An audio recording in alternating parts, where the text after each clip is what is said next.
Apocalypse chapitre 21. On va lire du verset 1 au verset 8. Apocalypse chapitre 21, verset 1 au verset 8. Que l'Église écoute l'instruction en silence. Amen. Amen. Apocalypse chapitre 21, verset 1 à 8. Et puis je vis un nouveau ciel et une nouvelle terre, car le premier ciel et la première terre avaient disparu, et la mer n'était plus. Et je vis descendre du ciel d'auprès de Dieu la ville sainte, la nouvelle Jérusalem, préparée comme une épouse qui s'est parée pour son époux. J'entendis du trône une forte voix qui disait: voici le tabernacle de Dieu avec les hommes.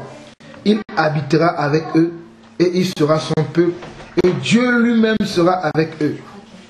Il essuiera toute larme de leurs yeux, et la mort ne sera plus. Il n'y aura plus ni deuil, ni cri, ni douleur, car les premières choses ont disparu. Je vais m'arrêter un peu sur le verset 4. Tout à l'heure, pendant que le frère Alain nous exhortait, disant qu'en Jean chapitre 17, que c'est le Seigneur lui-même qui va nous garder. Après, je ne sais pas, le frère va commencer à prier, je recevais ce chapitre-là. Du verset 1, normalement c'était notamment le verset 4, mais après je me suis dit, je vais aller jusqu'au verset 8. On nous dit que le Seigneur ici, il essuiera toute larme de nos yeux. Maintenant, il y a encore des injustices dans nos cœurs. Tu es dans un travail, tu ne sais pas ce qui se passe parce que tu es chrétien, on met fin à ton contrat parce que tu prêches trop l'évangile à ton travail. Ça, c'est une injustice que le Seigneur va nous... Quand le Seigneur va remettre son royaume à sa place, tous ces gens qui nous ont traités injustement, Dieu va leur rendre la pièce de leur monnaie. Certains de nous avons suivi certains rejets d'une manière pas louable. Mais on nous dit ici qu'il essuiera toute larme. Ça ne veut dire pas une larme. Toute larme. Tous les larmes que tu as versées, Dieu va t'essuyer. Dieu va nous les essuyer. Il dit, il essuiera toute larme de nos yeux. Et la mort ne sera plus. Ça, c'est la bonne nouvelle. Aujourd'hui, nous mourrons encore. La chair meurt. Mais on dit, la mort ne sera plus. Il n'y aura plus ni deuil, ni cri, ni douleur. Vous imaginez ça un peu, mes frères?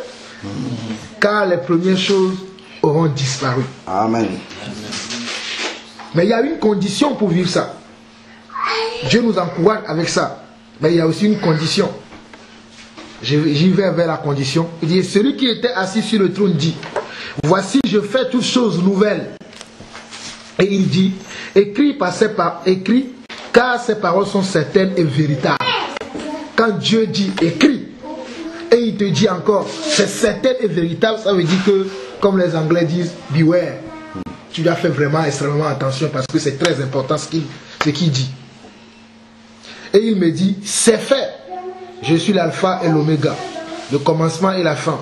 À celui qui a soif, je donnerai de la source de l'eau de la vie gratuitement. Amen. Celui qui vaincra héritera ces choses.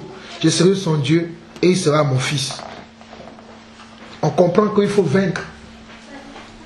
On dit celui qui vaincra héritera ces choses, c'est-à-dire les choses qu'il a dit précédemment. Celui qui vaincra. Donc nous devons avoir l'esprit d'un vainqueur. Amen. Un vainqueur peut tomber, mais il se relève. Amen. Un vainqueur peut être fatigué, mais il combat toujours, malgré la fatigue. Croyez-moi, à la fin de cette semaine-là, je ne voulais même plus venir ici. Mais là, je suis content d'être là. Amen. Amen. J'avais raté quelque chose. Des fois, on voit, je me dis, oh mais non, même si je ne suis pas là, les frères ils vont prier. Mais j'ai aussi ma part. Qui sème récolte. Il faut semer. Nous sommes en train de semer là, mes amis. Il y a des gens aujourd'hui, ils sont là en train de faire des courses, font des magasins. Mais nous sommes là parce que nous voulons nous rapprocher de Dieu. Ça plaît beaucoup au Seigneur. Parce que tout à l'heure, quand on priait, c'est comme si je voyais Dieu sourire dans son cœur. Il dit, ah, voici mes enfants. Ils sont rassemblés pour le combat. Donc nous devons continuer jusqu'à la fin, ne pas abandonner. Vers le verset 8, il dit, mais pour les lâches, j'aime pas ce mot, la lâcheté. les lâches, les incrédules. Les deux mots là, il y a des deux mots. Bon, les abominables, ça c'est bon. Les meurtriers, bon, ça on va... Mais il y a deux mots dans la Bible que je n'aime pas. C'est les lâches et les incrédules. Un lâche, c'est qui un lâche? Un lâche, c'est quelqu'un qui dit qu'il est avec toi, qui est avec l'autre, qui est avec tout le monde. Il n'a pas de camp. Il est avec tout le monde.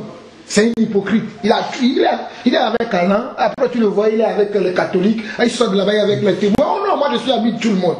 Mais Jésus n'était pas ami de tout le monde. Même les propres parents de Jésus, quand ils étaient venus le chercher dans le temple, et que les gens ont dit, voici ta mère et tes frères, il a dit, non. Ma mère et mes frères, c'est ceux qui écoutent, ceux qui sont là en face de moi en train d'écouter ma parole. On ne peut pas être partout. On doit être qu'en une seule place. Il faut que chacun d'entre nous sache qui il est déjà, reconnaître déjà qui il est dans le Seigneur, où il va, et de se concentrer là-dessus. Peu importe ce qui se passe à gauche, à droite, chez le voisin, on s'en fout. Tu vois, concentre-toi sur ton appel, sur là où Dieu t'a appelé. Les incrédules, c'est qui? C'est ceux qui ne croient pas. Ceux qui ne croient pas, ou bien ils croient un instant, et dès qu'il survient une tribulation, une épreuve, ils ne croient plus, parce qu'il y a eu une épreuve. Mais pour les lâches, les incrédules, les abominables, les meurtriers, les débauchés, les magiciens, les idolâtres. Certains d'entre nous sommes encore idolâtres. Idolâtres de nos travails, idolâtres de nos enfants, idolâtres de nos maris ou de nos femmes, idolâtres des biens de ce monde que nous possédons. Ça aussi, c'est une forme d'idolâtrie. Nous pensons que l'idolâtrie, c'est forcément ça, aller s'engenouiller devant une statuette. Mais si nous voulons voir plus loin, l'idolâtrie a beaucoup de portes d'ouverture dans lesquelles on peut le voir. Et nous devons aussi arrêter l'idolâtrie. Il y a cette semaine même, je parlais un peu avec mon épouse et elle me disait que non, là le Seigneur lui dit de gêner la télévision. Pourtant elle ne regarde pas beaucoup la télévision, mais il y a des émissions préférées qu'elle regarde. Il dit, ben, le Seigneur lui dit de ne pas. Je dis, ah, ça commence bien. Parce que des fois on peut remplacer le Seigneur par la télévision. C'est un exemple.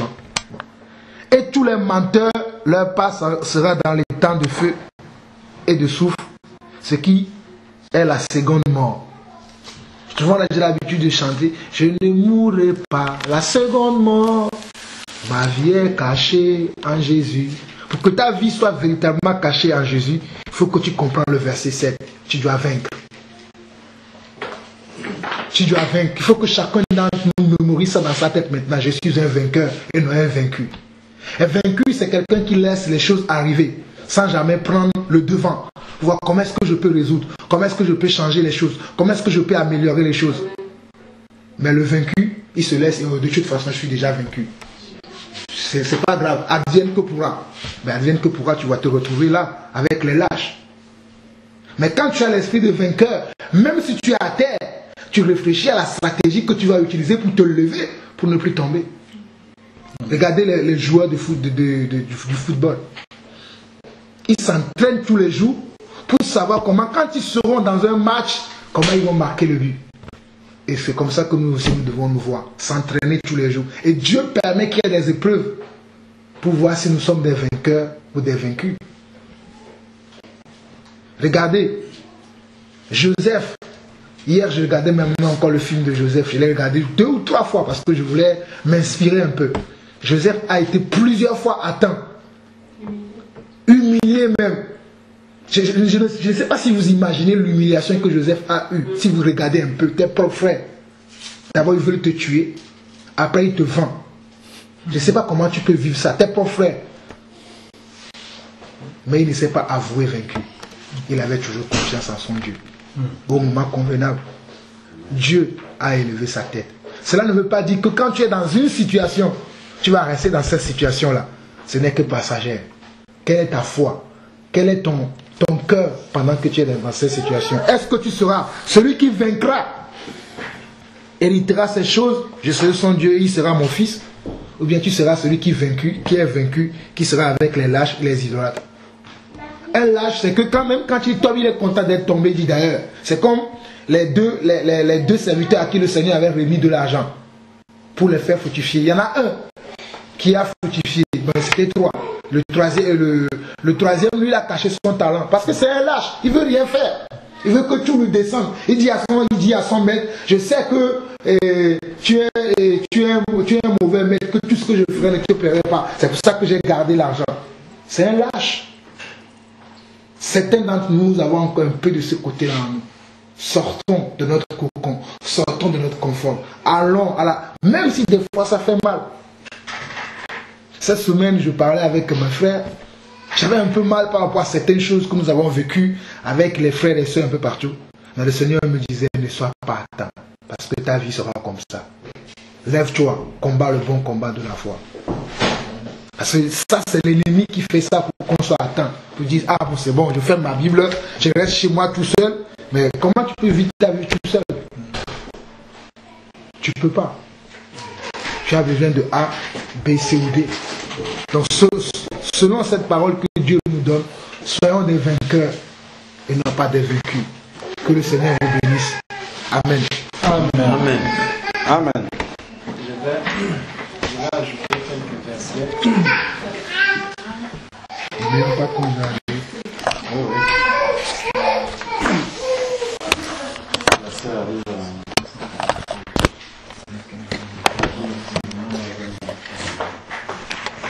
Donc, je voudrais ajouter quelques versets à ce que le frère venait de dire. Prenons Philippiens, chapitre 1. Philippiens, chapitre 1, à partir du verset 19. Philippiens, chapitre 1, à partir du verset 19. Où l'apôtre Paul écrit et qui dit: car je sais que cela tournera à mon salut grâce à vos prières et à l'assistance de l'Esprit de Jésus-Christ. Je sais que cela tournera à mon salut grâce à vos prières et à l'assistance de l'Esprit de Jésus-Christ. Donc, lorsque nous prions, vraiment, prions pour nos frères, prions pour nos sœurs, parce que ces prières, elles sont d'un grand appui pour nous, les disciples du Seigneur. Le Seigneur nous a appelés à prier sans cesse. Ce n'est pas pour rien. Justement, c'est pour que chaque jour que nous puissions élever nos voix vers lui, non pas parce qu'il est ignorant ou étranger de ce qui nous arrive, mais cela plaît au Seigneur. Cela est en même temps un signe d'amour lorsque un frère prie pour les autres frères, bien qu'il ne soit même pas là, ou qu'une sœur prie pour l'église du Seigneur, ou que l'un de nous prie même pour ceux qu'il ne connaît même pas, mais qui sont dans le Seigneur, parce que nous avons tous le même esprit. Nous sommes tous enfants d'un même Père. Nous sommes tous les co-héritiers du royaume. Et nous sommes tous portés par l'Esprit de Jésus-Christ. Donc c'est lui qui nous conduit. Et quand nous voyons comment le monde aujourd'hui se comporte, tous ceux qui sont persécutés dans le monde, nous ne les connaissons pas. Il y a des milliers et des milliers de personnes qui sont persécutées simplement parce qu'ils prononcent le nom de Jésus-Christ. Donc beaucoup n'ont même plus la possibilité de se balader à l'extérieur, parler ou dire, prononcer le nom de Jésus-Christ ou parler au nom de Jésus-Christ. Donc si nous avons encore la grâce de le faire, vraiment mes frères, mes sœurs, le Seigneur nous appelle à prier beaucoup pour ces personnes, à prier beaucoup pour ceux-là qui ont même déjà fait naufrage dans la foi, parce que même ces personnes sont très chères au Seigneur. Le Seigneur a appelé, il est venu mourir, pas pour que quelqu'un puisse périr, mais pour qu'il soit sauvé. Lorsque le frère parlait de l'idolâtrie, il y a beaucoup qui ont fait naufrage parce qu'ils se sont attachés au monde, beaucoup parce qu'ils se sont attachés au désir ou au plaisir de ce monde. Ils ont fait naufrage à la foi. Nous devons prier le Seigneur pour ces personnes afin qu'ils reviennent qu'ils reviennent dans le Seigneur, qu'ils reviennent à la parole de Dieu, qu'ils reviennent à la source, qu'ils reviennent à l'esprit, au premier esprit qui leur a été donné, qu'ils ouvrent les oreilles pour qu'ils puissent entendre encore la voix de cet esprit qui continue à crier au-dedans d'eux, mais dont ils ont déjà fermé complètement les oreilles. Donc, verset 20, il dit: selon ma ferme attente et mon espérance, que je n'aurai honte de rien, mais que maintenant, comme toujours, Christ sera glorifié dans mon corps avec une pleine assurance, soit par ma vie, soit par ma mort. Donc, le Seigneur veut se glorifier dans notre corps, il veut se glorifier dans notre vie, que ce soit pour notre vie ou même au moment de la mort. Il faudrait que lorsque je souffre, que je sois convaincu que je souffre vraiment pour l'éternel. Et ça devrait être une joie pour nous. Que notre persécution ne soit pas une persécution vaine.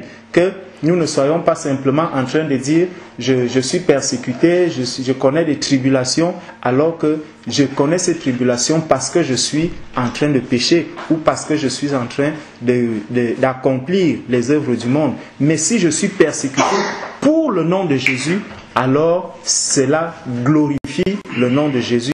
Cela glorifie le Seigneur qui est venu mourir, parce qu'il a dit que celui qui veut le suivre doit porter sa croix. Nous avons vu, nous connaissons comment Jésus a souffert lorsqu'il portait cette croix. Et si nous aujourd'hui, nous pouvons également souffrir, connaître la même souffrance, alors lui, il est glorifié. Il sait que voici quelqu'un qui accepte le sacrifice que moi aussi j'ai subi, sans toutefois oublier qu'il est toujours là pour nous et qu'il nous soutient. Il dit car, verset 21, car Christ est ma vie et la mort m'est un gain. Christ aujourd'hui est ma vie et la mort m'est un gain. Allons maintenant au chapitre 2, verset 5, il dit: ayez en vous les sentiments qui étaient en Jésus-Christ. Nous devons avoir les sentiments qui étaient en Jésus-Christ. Parce que lorsque Jésus-Christ allait, lorsqu'il arrivait quelque part, il ne faisait pas de sélection. Tout ce qui venait à lui, il leur parlait, il leur enseignait la parole. Même ceux qui étaient même là, sachant que dans cette foule, il y a ceux qui viendront également choisir Barabbas ou à ma place. Le Seigneur ne les a jamais épargnés.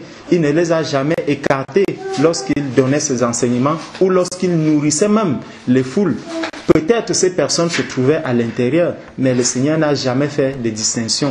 Il a donné le maximum qu'il fallait donner pour que ces personnes soient sauvées. Et lorsqu'il dit à la croix: Père, pardonne-leur, car ils ne savent pas ce qu'ils font. Est-ce que nous, aujourd'hui, nous sommes vraiment prêts à glorifier le Seigneur parce que nous avons été persécutés, parce que nous avons été condamnés injustement par certaines personnes, parce que nous avons connu la persécution pour le nom de Jésus, quand bien même nous étions dans la vérité, mais que le monde, lui, il nous a mal jugés. Allons maintenant dans Philippiens chapitre 3, à partir du verset 12. Il dit: ce n'est pas que j'ai déjà remporté le prix. Ce n'est pas que j'ai déjà remporté le prix. Lorsque le frère lisait dans Apocalypse, où il disait il essuiera toute larme de leurs yeux, et la mort ne sera plus, et il n'y aura plus ni deuil, ni cri, ni douleur, car les premières choses ont disparu. Oui, ça c'est vraiment l'espoir pour ceux qui se sont attachés à Christ. C'est pour ceux qui ont fait de Christ leur vie, ceux qui ont donné leur vie à Christ. Nous savons que pour les autres, ça sera la souffrance. Pour les autres, ceux qui ne se seront pas donner à Christ, ceux qui n'auront pas donné leur vie à Christ, ou qui n'auront pas achevé la course. Parce que ici, il nous dit, ce n'est pas que j'ai déjà remporté le prix. Donc chaque jour, nous devons faire très attention. Chaque jour, nous devons vraiment nous examiner. C'est pour ça que le Seigneur nous demande de vivre continuellement dans la sanctification. Nous devons examiner le chemin sur lequel nous nous trouvons. Est-ce que nous sommes encore sur la bonne voie? Est-ce que nous marchons encore dans la sanctification? Est-ce que nous sommes encore sur le chemin étroit? Est-ce que nous ne sommes pas déjà sortis de la volonté de Dieu? Est-ce que nous vivons encore comme Christ vivait? Christ qui n'était pas là pour ignorer les gens, Christ qui n'était pas là pour parler des gens n'importe comment, Christ qui avait vraiment l'esprit d'amour et qui agissait en toutes choses avec amour. Beaucoup pensent être dans la voie du Seigneur alors qu'ils se sont égarés. Et l'apôtre Paul dit bien ici, ce n'est pas que j'ai déjà remporté le prix.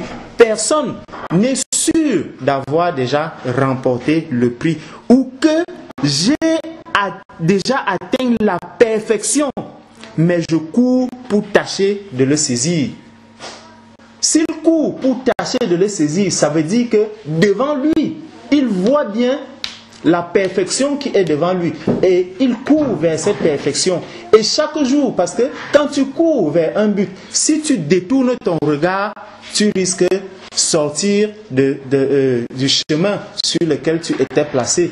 Donc, vraiment, celui qui a donné, qui vit en Christ, celui-là doit avoir le regard fixé uniquement sur la croix, uniquement fixé sur Jésus-Christ, ne plus regarder tout ce qui se passe autour de lui. Que ce soit la persécution, que ce soit la tribulation, oui, subissons cela, mais il y a une chose, c'est que le Seigneur est avec nous, le Seigneur nous protège, le Seigneur nous fortifie et le Seigneur nous donne d'avancer chaque jour avec lui et avec son esprit.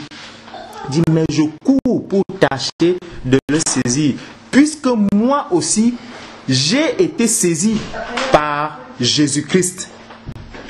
Moi aussi, j'ai été saisi par Jésus-Christ. Frère, je ne pense pas l'avoir saisi, mais je fais une chose, oubliant ce qui est en arrière et me portant vers ce qui est en avant. Mon frère, ma soeur, même si tu es tombé hier, aujourd'hui, tu as prié, tu as demandé au Seigneur de te pardonner. Le Seigneur t'a relevé et tu es en train d'avancer. Ne regarde plus ce qui s'est passé hier. Pense seulement à ce qui se passera demain. Pense seulement à la victoire que le Seigneur a placée devant toi. Lorsqu'un coureur court, même si tu trébuches, tu tombes et que tu recommences, tu avances seulement. Tu ne vas plus t'arrêter pour dire non, puisque je suis déjà tombé, j'abandonne. Personne ne doit abandonner.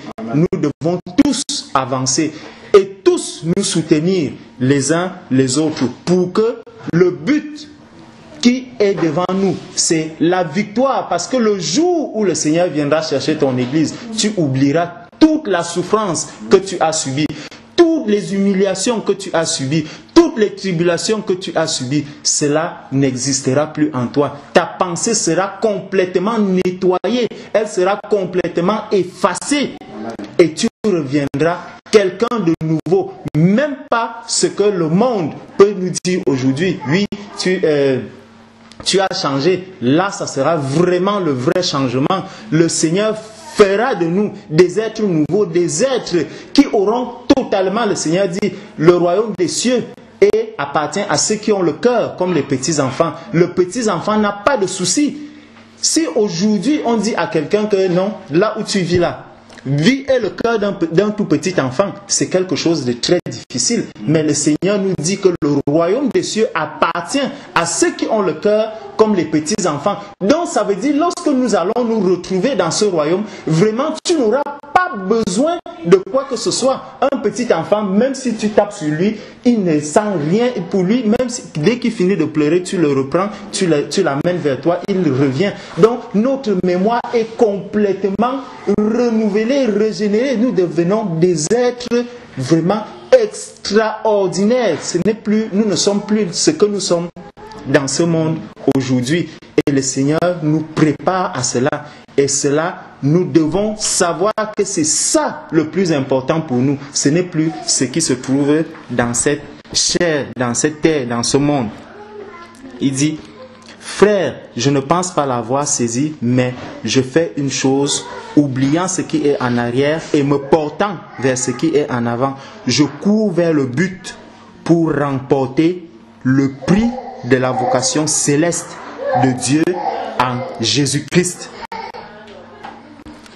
Et il dit quelque chose de très surprenant dans, cherchons Néhémie chapitre 8.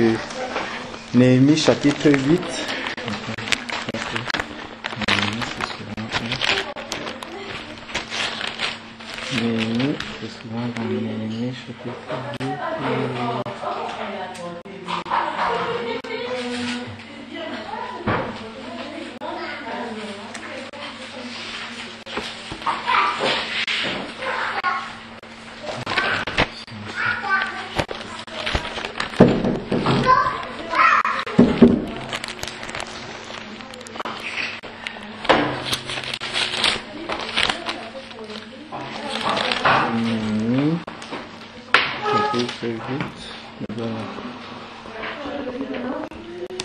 Néhémie chapitre 8 à partir du verset 9. Oui. Néhémie chapitre 8 à partir du verset 9. Qui dit, tu vis l'affliction de nos pères en Égypte et tu entends leurs cris vers la mer Rouge. Qui aujourd'hui, qui est dans le Seigneur, ne vit pas ces afflictions? Cela ne date pas d'aujourd'hui. Tu vis l'affliction de nos pères en Égypte et tu entends leurs cris vers la mer Rouge. Tu opéras des miracles et des prodiges contre Pharaon, contre tous ses serviteurs et contre tout le peuple de son pays, parce que tu savais avec quelle méchanceté ils avaient traité nos pères, et tu fis paraître ta gloire comme elle paraît aujourd'hui. Tu fendis la mer devant eux et ils passèrent à sec au milieu de la mer. Mais tu précipitas dans l'abîme comme une pierre au fond des eaux ceux qui marchaient à leur poursuite. Le Seigneur, c'est lui qui prend soin de ceux qui sont à lui. C'est le Seigneur lui-même qui protège ceux qui sont à lui, ceux qui lui appartiennent, ceux qui se donnent à son service. Le Seigneur même prend soin d'eux. Il les protège comme la prunelle de ses yeux. Il nous suit partout où nous sommes. Nous sommes partis de Paris dans la nuit jusqu'ici. Beaucoup étaient fatigués. Certains étaient bien fatigués. Ils voulaient même somnoler. Mais le Seigneur nous a conduits. Il nous a permis d'arriver ici à bon port, retrouver nos frères, notre frère et notre sœur, pour que son nom à lui-même soit glorifié. Donc c'est le Seigneur qui est notre défenseur, c'est lui qui nous protège. Et ce matin, lorsque nous avons le Seigneur m'a mis à cœur Philippiens chapitre 4 verset 1. Il dit, c'est pourquoi, bien-aimés et très chers frères, vous qui êtes ma joie et ma couronne, demeurez ainsi fermes dans le Seigneur, mes bien-aimés. Demeurez ainsi fermes dans le Seigneur, mes bien-aimés. Et quand, en cherchant, j'ai regardé Philippiens au chapitre 2, verset 16 aussi. Philippiens 2, verset 16, qui nous disait, portant la parole de vie, et je pourrais me glorifier au jour de Christ de n'avoir pas couru en vain ni travaillé en vain. Mes frères, cherchons à ne pas courir en vain. Cherchons à ne pas travailler en vain. Tout ce que nous faisons, sachons qu'il y a un prix fort. Il y a une couronne que nous allons recevoir. Il y a une forte récompense. Que quelqu'un ne perde pas cette récompense pour des choses vaines. Que personne ne perde cette récompense que le Seigneur nous a déjà prévue pour les petites tribulations, parce que c'est les petites tribulations. Quand l'apôtre Paul dit que la mort m'est un gain, je ne sais pas ce qui peut être pire pour un homme que de lui ôter la vie, d'après notre chair. Parce que lorsque tu vois comment l'arme est pointée sur toi et qu'on te dise prononce encore le nom de Jésus, si tu en es capable, il n'y a pas beaucoup qui seront encore capables de le prononcer, parce que autour de toi tu vas regarder ton épouse, tu vas regarder tes enfants, tu vas te demander comment est-ce qu'ils resteront vivres. Or le Seigneur nous dit, l'apôtre Paul nous dit, la mort m'est un gain. Si tu meurs en prononçant ce nom de Jésus, mon frère, ma soeur, sache que même ceux pour qui tu as porté tes regards, le Seigneur même en prendra soin. Le Seigneur prendra soin de ses enfants, il prendra soin de cette épouse, il prendra soin de tous ceux à qui tu étais attaché dans ce monde. Si tu meurs pour la gloire de Jésus, vraiment, mon frère, ma soeur, que le Seigneur même nous fortifie et qu'il nous donne d'avoir toujours les regards fixés sur lui. Amen. Amen. On va prendre la de continuer dessus. Donc, c'est juste trois que je ne vais pas expliquer. C'est quand tu as lu dans Philippiens 2, verset 5. Philippiens 2, verset 5. Ayez les mêmes sentiments que Jésus-Christ a eu. C'est ce qui est écrit ici là. Ayez les mêmes sentiments. Donc vous voyez le temps auquel est conjugué le verbe là. C'est un commandement en fait. Il ne dit pas si vous voulez, vous devez avoir, si c'est possible. Non, il dit ayez. Donc il le dit comme un commandement, c'est que c'est déjà un impératif. Et puis nous en sommes capables. Pourquoi? Parce que dans Jean, le Seigneur dit que celui qui aime le Seigneur et pratique ses commandements, le Père et lui viendront faire sa demeure. Donc Jésus est en nous. Nous sommes le temple de l'Esprit de Dieu. Si Jésus est en nous, ça veut dire que naturellement, nous pouvons et nous devons avoir les mêmes sentiments que Jésus. Mais il y a quelque chose qui nous empêche de manifester le même sentiment que Jésus. C'est la chair. C'est tout. C'est juste ça. Et maintenant, dans Apocalypse, quand le frère lisait, c'est là où j'ai les trois clés. Bon, si le Seigneur continue à inspirer tout à l'heure, on pourra rentrer là-dedans. C'était Apocalypse 21. Apocalypse 21, verset 2. Il dit, et moi, Jean, je vis la sainte cité, la nouvelle Jérusalem, qui descendait du ciel d'auprès de Dieu, ornée comme une épouse qui s'est parée pour son époux. Et ça nous rappelle justement que nous avons un époux céleste et que nous nous préparons pour un mariage. Les noces de l'agneau, l'enlèvement d'abord, ça sera le début pour entrer justement dans cette phase de mariage. Et moi justement, quand le frère lisait, il me venait à l'esprit du mariage sur la terre. Regardez un peu déjà la préparation qu'on met pour un mariage. On n'arrive pas à l'improvise comme ça et puis hop, on dit bon, on va se marier et puis ça se fait là. Non, il y a toute une phase de préparation, ainsi de suite. Et le jour du mariage maintenant, nous savons que notre époux est exemplaire. C'est le Seigneur Jésus. Regardez un peu quelqu'un qui arrive. Je parle vraiment à la manière des hommes qui arrivent le jour du mariage, costard, redingote, 3 pièces, bien, Weston. J'utilise vraiment volontairement les mots de ce monde. Donc quelqu'un qui frappe à l'œil comme ça dans la perfection de ce que ce monde voit. Et à côté, on voit une épouse qui n'a pas la longue robe, qui a un vieux pain déchiré et taché. Imaginez un peu. Je nous laisse réfléchir là-dessus. Bon, c'est l'église qui est l'épouse. Ça, je crois qu'à partir de là, on peut aller sur beaucoup de sujets. Donc, réfléchissons-y simplement. Et ensuite, il y avait ici, là, à celui de verset 7. Celui qui vaincra héritera toute chose, je serai son Dieu et il sera mon peuple. Il utilise le verbe vaincre. Vaincre, ça veut dire quoi? Ça veut dire qu'il y a un combat. Et s'il y a un combat, ça veut dire qu'il y a un adversaire. Donc, l'adversaire sera toujours là jusqu'à la fin. Ce n'est pas la peine de prier.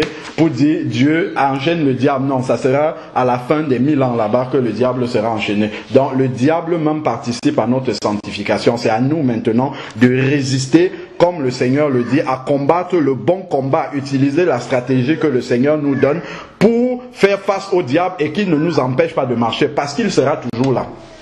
Il sera toujours là. C'est pas la peine d'essayer. Mais si tu ne prends pas cette autorité que le Seigneur t'a donnée sur le diable, mais c'est le diable qui va prendre l'autorité sur toi. Et le Seigneur te demande de vaincre. C'est un commandement. Il faut vaincre. Donc l'adversaire est là. Bon, maintenant, je finis ici là. La troisième porte d'entrée, c'est le verset 8. Je vais juste lire. Dans ma version, c'est écrit « Mais les timides ». C'est le mot qui m'a attiré. Mais les timides, les incrédules, les exécrables, les meurtriers. Quand on lit les meurtriers, je dis, mais moi je n'ai jamais pris un poignard ou un fusil pour tuer quelqu'un. Et là, quand tu vas dans Matthieu 5, tu vois Jésus qui dit, si tu dis raka à ton frère, tu l'as déjà tué. Dans ton cœur, tu es un meurtrier. Les meurtriers, c'est là où on voit que même la parole peut envoyer quelqu'un en enfer. C'est pour ça qu'après, il dit, si tu dis raka à ton frère, tu es passible de la géhenne.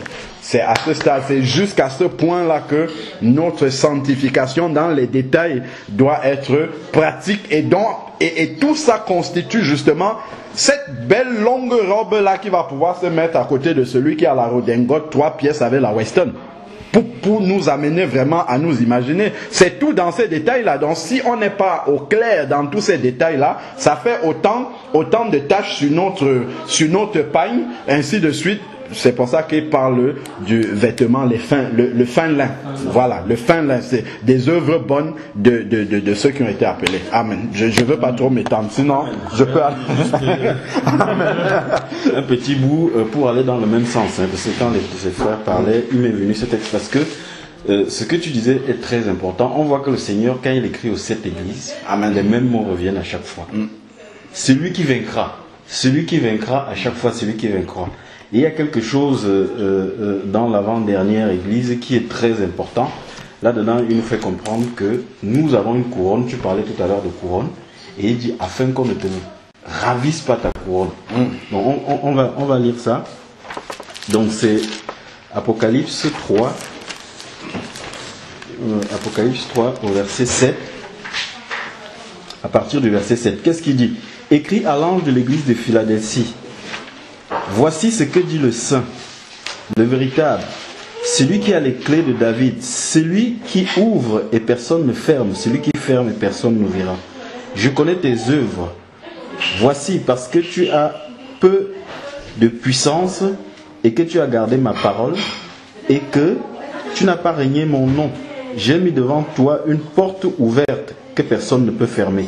Voici, je te donne de ceux de la synagogue de Satan, qui séduisent les juifs et ne le sont pas, mais qui mentent. Voici, je les ferai venir se prosterner à tes pieds et connaître que je t'ai aimé. Parce que tu as gardé la porte de la persévérance en moi, je te garderai aussi à l'heure de la tentation qui va venir sur le monde entier pour éprouver les habitants de la terre. Je viens bientôt. Retiens ce que tu as, afin que personne